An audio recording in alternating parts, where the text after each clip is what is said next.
भारतीय संविधानाच्या भाग 3 मध्ये जे मूलभूत हक्क दिले आहेत त्यावर आज आपण सविस्तर बोलणार आहोत. आपल्याकडे संविधानातली काही निवडक कलमं आहेत. आता हे कायदेशीर शब्द वाचायला थोडे जड वाटू शकतात, पण खरं तर हे हक्क म्हणजे संविधानाने प्रत्येक नागरिकाला दिलेली एक ढाल आहे. आज आपला उद्देश हाच आहे की या ढालीची ताकद नेमकी काय आहे, ती कोणापासून आपलं संरक्षण करते आणि आपल्या रोजच्या जगण्यावर याचा थेट परिणाम कसा होतो हे सोप्या भाषेत उलगडून पाहूया. तर मग सुरुवात अगदी पायाभूत प्रश्नाने करूया. ही ढाल आपल्याला वाचवते, पण कोणापासून? कलम 12 मध्ये राज्य म्हणजे द स्टेट या शब्दाची व्याख्या दिली आहे. कारण हे हक्क याच राज्याविरुद्ध मिळतात. पण हे राज्य म्हणजे नेमकं कोण? फक्त दिल्लीत बसलेलं सरकार? नाही. आणि हाच यातला सगळ्यात महत्वाचा मुद्दा आहे. ही व्याख्या खूपच व्यापक आहे. यात फक्त केंद्र सरकार आणि संसद किंवा राज्य सरकार आणि विधानमंडळच येत नाही, तर आपल्या नगरपालिका, जिल्हा परिषद, अगदी ग्रामपंचायत सुद्धा येते. इतकंच नाही तर LIC किंवा ONGC सारख्या सरकारी कंपन्या या सगळ्या राज्य या व्याख्येत बसतात. एक मिनिट, म्हणजे फक्त दिल्ली किंवा मुंबईतलं सरकार नाही, तर आपल्या वॉर्डातला रस्ता दुरुस्त करणारी महानगरपालिका किंवा एखादी सरकारी बँकसुद्धा राज्य आहे.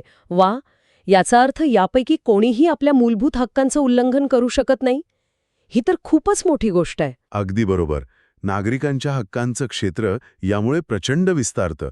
सरकार कोणत्याही रूपात असो, ते मूलभूत हक्कांना बांधील आहे. ठीक आहे, तर मग राज्य कोण आहे हे कळलं. पण समजा या राज्याने एखादा असा कायदा बनवला जो या हक्कांच्या विरोधात असेल, तर त्यासाठी काही सुरक्षा कवच आहे का? हो, आणि तेच कवच म्हणजे कलम 13. हे कलम म्हणजे एक प्रकारे सेफ्टी वॉल्व आहे. ते स्पष्टपणे सांगतं की मूलभूत हक्कांना विसंगत असलेले किंवा त्यांचं महत्त्व कमी करणारे कायदे, मग ते संविधान लागू होण्यापूर्वीचे असोत किंवा नंतर बनवलेले, ते रद्द मानले जातील. राज्य भविष्यात नागरिकांचे हक्क हिरावून घेणारा कायदा बनवूच शकत नाही. आणि यातली एक गोष्ट तर अजूनच रंजक आहे. कलम 13(3) मध्ये कायदा या शब्दात फक्त संसदेने पास केलेला कायदा नाही, तर अध्यादेश, सरकारी आदेश, नियम, अगदी कायद्याचं स्वरूप असलेल्या रूढी किंवा परंपरेचाही समावेश आहे. म्हणजे अगदी एखाद्या परंपरेमुळे जरी हक्कांवर गदा येत असेल, तर तिलाही आवाहन देता येतं. बरोबर. ही एक सर्वसमावेशक सुरक्षा आहे. यामुळेच मूलभूत हक्क हे केवळ कागदावरचे शब्द न राहता त्यांना खरं सामर्थ्य मिळतं. ठीक आहे, पाया पक्का झाला. आता यावर पहिली इमारत बांधूया, समानतेचा हक्क. कलम 14 म्हणतं, कायद्यापुढे समानता आणि कायद्याचे समान संरक्षण. हे दोन्ही शब्द दिसायला सारखे वाटतात, पण यात फरक आहे की नाही? हो, यात सूक्ष्म पण खूप महत्वाचा फरक आहे. कायद्यापुढे समानता म्हणजे इक्वॉलिटी बिफोर द लॉ ही एक ब्रिटिश संकल्पना आहे. तिथा सरळ अर्थ आहे, कायद्याच्या नजरेत सगळे समान आहेत, कोणीही कायद्यापेक्षा मोठा नाही. पंतप्रधान असो वा सामान्य नागरिक, कायदा सगळ्यांना सारखाच. ठीक आहे, हे सोपं आहे. पण मग कायद्याचे समान संरक्षण म्हणजे equal protection of the laws, याचा अर्थ काय? ही एक सकारात्मक संकल्पना आहे जी आपण अमेरिकन संविधानातून घेतली आहे. याचा अर्थ समान परिस्थितीत असलेल्या लोकांशी कायद्याने समान वागणूक दिली पाहिजे. म्हणजेच परिस्थितीनुसार वेगवेगळ्या गटांसाठी वेगवेगळे कायदे असू शकतात. थांबा, इथे मला एक प्रश्न पडला. जर सगळे समान आहेत, तर मग श्रीमंतांसाठी आणि गरिबांसाठी वेगवेगळे आयकर स्लॅब कसे काय असू शकतात? हा समानतेचा भंग नाही का? उत्तम प्रश्न. आणि याच प्रश्नाचं उत्तर कायद्याचे समान संरक्षण या संकल्पनेत आहे.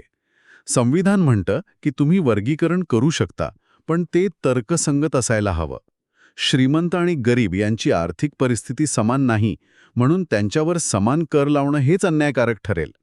त्यामुळे समान परिस्थितीत असलेल्यांसाठी समान कायदा, यालाच रिझनेबल क्लासिफिकेशन म्हणतात. अच्छा, म्हणजे समानता म्हणजे सर्वांना एकाच तराजूत तोलणं नाही, तर प्रत्येकाच्या परिस्थितीनुसार न्यायाचं माप देणं आहे. हा विचारच खूप प्रगल्भ आहे आणि मला वाटतं याच विचाराला कलम 15 अजून पुढे घेऊन जातं. अगदी. कलम 15 थेट सामाजिक भेदभावावर प्रहार करतं. ते म्हणतं की राज्य केवळ धर्म, वंश, जात, लिंग किंवा जन्मस्थान या कारणांवरून कोणत्याही नागरिकाशी भेदभाव करणार नाही. इतकंच नाही तर कलम 15(2) नुसार दुकाने, हॉटेल्स, विहिरी, रस्ते अशा कोणत्याही सार्वजनिक ठिकाणी कोणालाही प्रवेश नाकारता येणार नाही. पण इथेच काही अपवादही आहेत जे नेहमी चर्चेत असतात. जसे की स्त्रिया, बालकं आणि मागासवर्गीयांसाठी विशेष तरतुदी. हे अपवाद समानतेच्या तत्वाला छेद देतात असं नाही का वाटत? वरवर पाहता तसं वाटू शकतं, पण हे अपवाद समानतेच्या तत्वाला अधिक अर्थपूर्ण बनवतात. याला सकारात्मक कृती किंवा एफर्मेटिव्ह ॲक्शन म्हणतात. विचार करा की एका शर्यतीत काही धावपटू इतरांपेक्षा 100 मीटर मागे उभे आहेत. सगळ्यांना एकाच वेळी पळायला सांगणं ही समानता नव्हे. जे मागे आहेत त्यांना पुढे आणावं लागेल. कलम 15(3), 4 आणि इतर कलमं हेच करतात.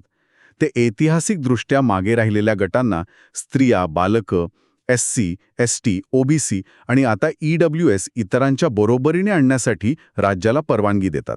म्हणजे इथे समानता म्हणजे सर्वांसाठी समान असं नाही, तर समान संधी निर्माण करणं असा अर्थ आहे. ही समानता अधिक न्याय्य आहे. आणि सामाजिक समानतेनंतर प्रश्न येतो तो संधीच्या समानतेचा. शिक्षण आणि नोकरीत समान संधी मिळाली नाही तर सामाजिक समानता अर्धवटच राहील. आणि याच मुद्द्याला कलम 16 हात घालतं, बरोबर? अगदी अचूक. कलम 16 सार्वजनिक नोकरीमध्ये समान संधीची हमी देतं. कलम 16(2) स्पष्ट करतं की केवळ धर्म, वंश, जात, लिंग, कुळ या कारणांवरून कोणत्याही नागरिकाला सरकारी नोकरीसाठी अपात्र ठरवलं जाणार नाही. पण इथेही कलम 15 प्रमाणेच आरक्षणाच्या तरतुदी आहेत. हो, आणि त्या तरतुदी नेमक्या काय आहेत? कलम 16(4) नुसार राज्यात ज्या मागासवर्गाला सरकारी सेवांमध्ये पुरेसे प्रतिनिधित्व मिळालेलं नाही त्यांच्यासाठी आरक्षणाची तरतूद करता येते. इतकंच नाही तर 16(4) नुसार अनुसूचित जाती आणि जमातींना बढतीमध्येही म्हणजे प्रमोशनमध्येही आरक्षणाची सोय आहे. आणि अलीकडेच 103व्या घटनादुरुस्तीने जोडलेल्या कलम 16(6) नुसार आर्थिकदृष्ट्या दुर्बळ घटकांसाठी 10% आरक्षणाची तरतूद करण्यात आली आहे. ठीक आहे, आता समानतेच्या हक्कातील 2 अत्यंत थेट कलमांकडे येऊया. पहिलं, कलम 17, अस्पृश्यता नष्ट करणे. हे वाक्यच किती शक्तिशाली आहे. हो, आणि हे कलम निरपवाद आहे. यावर कोणतीही वाजवी बंधनं नाहीत. अस्पृश्यता कोणत्याही स्वरूपात पाळण्यास मनाई आहे आणि तो कायद्यानुसार शिक्षापात्र गुन्हा आहे. पण याचं सर्वात मोठं वैशिष्ट्य म्हणजे हा हक्क केवळ राज्याविरुद्ध नाही तर खासगी व्यक्तींविरुद्धही लागू होतो. म्हणजे कोणताही नागरिक दुसऱ्या नागरिकाविरुद्ध अस्पृश्यतेच्या आधारावर भेदभाव करू शकत नाही. म्हणजे हा फक्त सरकारसाठी नियम नाही, तर संपूर्ण समाजासाठी एक नैतिक आदेश आहे. यानंतर आहे कलम 18, जे किताब नष्ट करणे याबद्दल बोलतं. लष्करी किंवा शैक्षणिक सन्मान वगळता राज्य कोणतीही पदवी देऊ शकत नाही. याचा उद्देश काय? यामागचा उद्देश लोकशाहीत समानतेचं तत्त्व रुजवणे हा आहे. ब्रिटिश काळात सर, रायबहादूर, महाराजा अशा पदव्या दिल्या जायच्या, ज्यामुळे समाजात एक विशेष अधिकार असलेला इतरांपेक्षा श्रेष्ठ असा वर्ग निर्माण झाला होता. लोकशाहीत सर्व नागरिक समान असतात, त्यामुळे अशा भेदभावाला स्थान असू नये हा यामागील विचार आहे. वाह! म्हणजे म्हणूनच आज भारतात कोणी सर किंवा रायबहादूर अशी पदवी लावू शकत नाही. लोकशाही किती खोलवर उजवली आहे हे यातून दिसतं. पण मग भारतरत्न, पद्म पुरस्कार यांचं काय? त्या पदव्या नाहीत का? नाही. सर्वोच्च न्यायालयाने स्पष्ट केलं आहे की भारतरत्न, पद्मविभूषण हे किताब किंवा पदव्या नाहीत, तर ते सन्मान आहेत, अवॉर्ड्स आहेत. ते नावाच्या आधी किंवा मागे वापरता येत नाहीत. ते व्यक्तीच्या योगदानाचा गौरव करतात, पण कोणताही विशेष सामाजिक दर्जा देत नाहीत. समानतेचा पाया आणि इमारत आपण पाहिली. आता आपण या हक्कांच्या कळसाकडे म्हणजेच स्वातंत्र्याच्या शिखराकडे जाऊया. कलम 19 हा तर लोकशाहीचा आत्माच आहे. यात 6 प्रकारची स्वातंत्र्य दिली आहेत. हो, आणि ती आपल्या दैनंदिन जीवनाचा भाग आहेत. भाषण आणि अभिव्यक्ती स्वातंत्र्य, शांततेने एकत्र जमण्याचं स्वातंत्र्य, संघटना बनवण्याचं स्वातंत्र्य, भारतात कुठेही फिरण्याचं, राहण्याचं स्वातंत्र्य आणि कोणताही व्यवसाय करण्याचं स्वातंत्र्य. पण इथे एक मोठा पण आहे. हे हक्क अमर्याद नाहीत. त्यावर वाजवी निर्बंध म्हणजे रिझनेबल रिस्ट्रिक्शन्स घालता येतात. आता वाजवी ही संकल्पना खूपच अस्पष्ट नाही का? वाजवी म्हणजे काय हे कोण ठरवणार? हां, खूप महत्वाचा प्रश्न आहे. हो, वाजवी या शब्दाचा गैरवापर होऊ शकतो. पण इथेच न्यायपालिकेची भूमिका महत्वाची ठरते. एखादा निर्बंध वाजवी आहे की नाही हे ठरवण्याचा अंतिम अधिकार न्यायालयाला आहे. उदाहरणार्थ, देशाची सुरक्षा, सार्वजनिक सुव्यवस्था किंवा नैतिकता या कारणांसाठी भाषण स्वातंत्र्यावर बंधनं घालता येतात. पण ती बंधनं खरोखरच गरजेची आणि वाजवी आहेत का हे न्यायालय तपासतं. त्यामुळे एक संतुलन साधण्याचा प्रयत्न आहे. ठीक आहे, म्हणजे एक चेक अँड बॅलन्सची सिस्टम आहे. आता कलम 20 पाहूया, जे अपराधांबद्दलच्या दोषसिद्धीबाबत संरक्षण देतं. यातल्या कायदेशीर बाबी थोड्या क्लिष्ट वाटतात. आपण त्या सोप्या करूया. ह्यात 3 मुख्य संरक्षणं आहेत. ह्याला तुम्ही आरोपीचे हक्क म्हणू शकता. पहिलं, गुन्हा घडल्याच्या वेळी जो कायदा अस्तित्वात होता त्याच कायद्यानुसार शिक्षा होऊ शकते, नंतर केलेल्या कायद्यानुसार नाही. मला वाटतं यासाठी एक छान उदाहरण आहे. समजा तुम्ही काल क्रिकेट खेळलात आणि षटकार मारला. आज नियम बदलला की षटकार मारल्यावर फक्त 4च धावा मिळतील, तर कालच्या तुमच्या धावसंख्येत बदल करता येणार नाही. कायद्याचंही तसंच आहे. उत्तम उदाहरण. ह्याला no ex post facto law म्हणतात. दुसरं संरक्षण म्हणजे एकाच गुन्ह्यासाठी व्यक्तीवर एकापेक्षा जास्त वेळा खटला चालवून शिक्षा दिली जाऊ शकत नाही, ज्याला डबल जेपेडी म्हणतात. आणि तिसरं आणि सर्वात महत्त्वाचं, कोणत्याही आरोपीला स्वतःविरुद्ध साक्षीदार होण्याची सक्ती केली जाऊ शकत नाही. म्हणजे पोलीस तुम्हाला मीच गुन्हा केला असं कबूल करायला भाग पाडू शकत नाहीत. आणि मग येतो तो कळस, तो प्राण. कलम 21, जीवित व व्यक्तिगत स्वातंत्र्याचे संरक्षण. ह्याच फक्त एक वाक्य आहे. कायद्याद्वारे प्रस्थापित केलेल्या कार्यपद्धतीखेरीज कोणत्याही व्यक्तीस तिचे जीवित किंवा व्यक्तिगत स्वातंत्र्य यांपासून वंचित केले जाणार नाही. हे साधं वाक्य, पण याचा आवाका प्रचंड आहे. प्रचंड. हे कलम भारतीय संविधानाचा आत्मा मानलं जातं.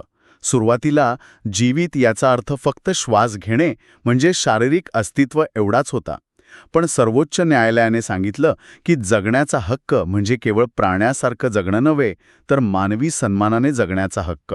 आणि याच एका वाक्यातून अनेक नवीन हक्क जन्माला आले, हो ना? हो, याचा खरा स्फोट झाला तो न्यायपालिकेमुळे. सन्मानाने जगण्याच्या हक्कात काय काय येतं, तर स्वच्छ पर्यावरणाचा हक्क, आरोग्याचा हक्क, निवाऱ्याचा हक्क आणि सगळ्यात महत्त्वाचं म्हणजे गोपनीयतेचा हक्क, राईट टू प्रायव्हसी. पुट्टस्वामी खटल्यात सर्वोच्च न्यायालयाने स्पष्ट केलं की गोपनीयतेचा हक्क हा कलम 21चा अविभाज्य भाग आहे. त्या एका निर्णयाने आपल्या आधार कार्डपासून ते आपण वापरत असलेल्या ॲप्सच्या डेटा पॉलिसीपर्यंत सगळ्यावर परिणाम झाला. आणि सन्मानाने जगण्यासाठी शिक्षण किती महत्वाचं आहे हे ओळखून याच कलमाला एक जोड कलम देण्यात आलं. कलम 21 क, शिक्षणाचा हक्क. बरोबर. 86वा घटनादुरुस्तीने 2002 साली हे कलम जोडलं. यानुसार 6 ते 14 वयोगटातील सर्व बालकांना मोफत आणि सक्तीचे शिक्षण देणे ही राज्याची जबाबदारी आहे. याला मूलभूत हक्काचा दर्जा देऊन संविधानाने शिक्षणाचं महत्त्व अधोरेखित केलं आहे. तर आज आपण मूलभूत हक्कांच्या गाभ्याला स्पर्श केला. राज्य या शब्दाची व्यापकता, समानता म्हणजे केवळ सारखेपणा नव्हे तर न्यायपूर्णता, आणि स्वातंत्र्याच्या हक्कांवरील वाजवी निर्बंध आणि त्यावरील न्यायालयाचे नियंत्रण यांसारखे महत्त्वाचे पैलू आपण पाहिले. यातून एक गोष्ट स्पष्ट होते की हे हक्क एकीकडे नागरिकांना राज्याच्या मनमानी कारभारापासून संरक्षण देणारी ढाल आहेत, तर दुसरीकडे एक अधिक न्यायपूर्ण आणि समान समाज निर्माण करण्यासाठी राज्याला दिलेला एक सकारात्मक आदेशही आहेत. या संपूर्ण चर्चेतून एक विचार मनात घोळतो आहे. आपण पाहिलं की संविधान नागरिकांना अनेक स्वातंत्र्य देतं, पण त्याचबरोबर सार्वजनिक सुव्यवस्था किंवा नैतिकता यांसारख्या कारणांसाठी त्यावर वाजवी निर्बंध घालण्याची परवानगीही देतं. मग प्रश्न असा निर्माण होतो की माझं वैयक्तिक स्वातंत्र्य आणि समाजाचं सामूहिक हित यांच्यातील ती सीमारेषा नक्की कुठे आणि कशी आखली जावी? आणि ही रेषा आखण्याचा अधिकार नक्की कोणाला असावा? समाजाला, सरकारला की न्यायालयाला? मला वाटतं हे एक असं प्रश्न आहे ज्याचं उत्तर संविधान आपल्याला थेट देत नाही, तर ते शोधण्याची जबाबदारी आपल्या सगळ्यांवर सोपवतं.